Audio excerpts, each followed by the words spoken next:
Bonjour à tous, c'est Estelle104. On se retrouve pour un guide de personnages sur le jeu Infinite Magic Red, Margarita. Margarita est mon personnage préféré. C'est un personnage offert au bout de 14 jours de jeu. C'est un personnage légendaire, très fort, gratuit et qui fait de gros dégâts en campagne et en PvP grâce à son skill 3 et son passif qui tape en AOE. En AOE sont les dégâts de zone, pour rappel. Son skill 2 aussi est très fort. Il apporte des gros dégâts en mono-cible. Elle va carry les joueurs malchanceux sans bon légendaire de départ. Elle va permettre l'avancée dans le jeu. Margarita vaut la peine d'être montée 150. Parce que forcément, ça augmentera son attaque, sa speed, ses stats, ses HP. Elle est d'affinité bleue. Elle est forte contre l'affinité verte, mais n'est pas forte contre l'affinité rouge.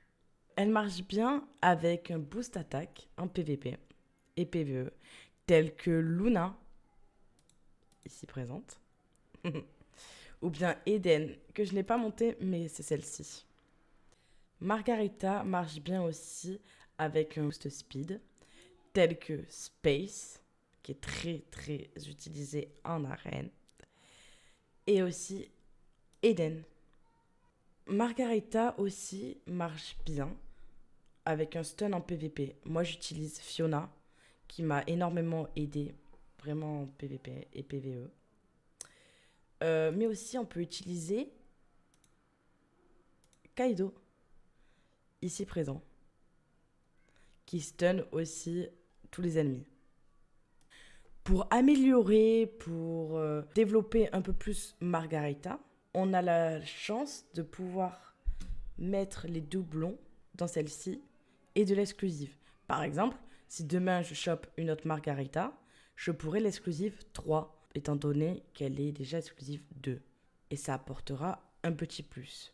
J'ai choisi de monter l'exclusive 2 de Margarita parce que les développeurs nous ont gentiment offert une potion jaune pour pouvoir exclusive un personnage de choix.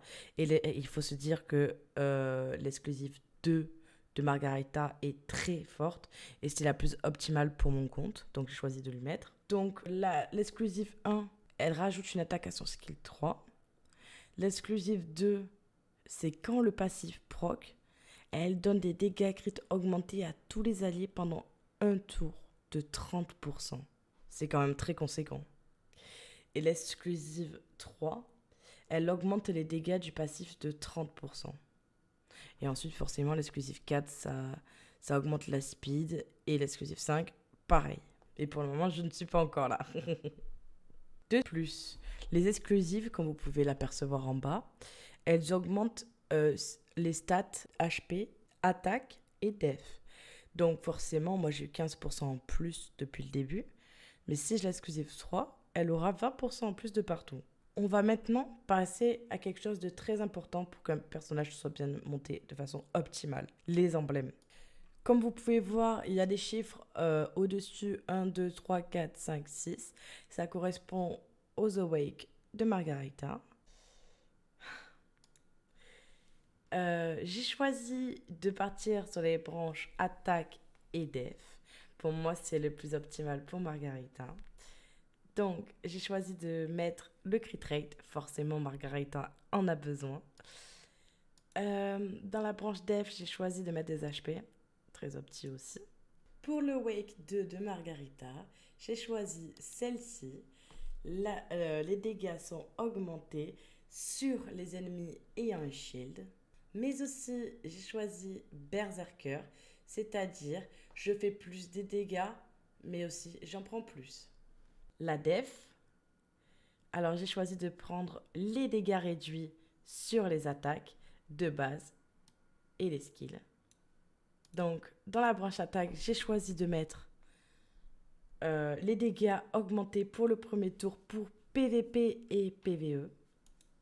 Mais aussi les dégâts augmentés après avoir tué un ennemi.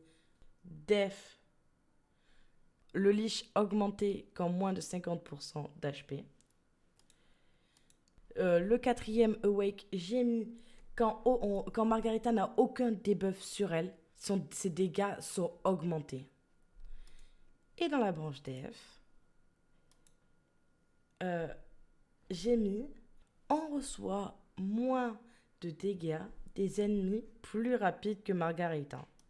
Et aussi, j'ai mis les dégâts reçus réduits pour chaque debuff d'attribut sur Margarita.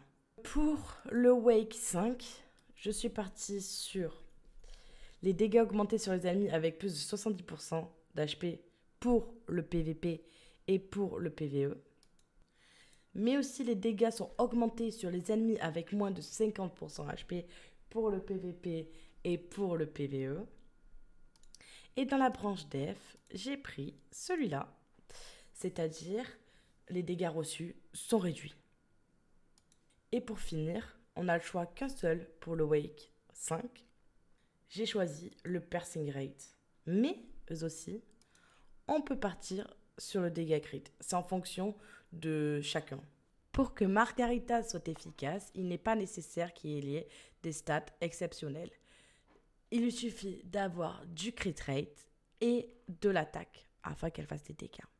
Je vais vous faire voir quelques extraits de Margarita en PVP et en PVE pour vous montrer l'importance de ce personnage. J'espère que cette vidéo vous aura plu. C'était Estelle104. Au revoir!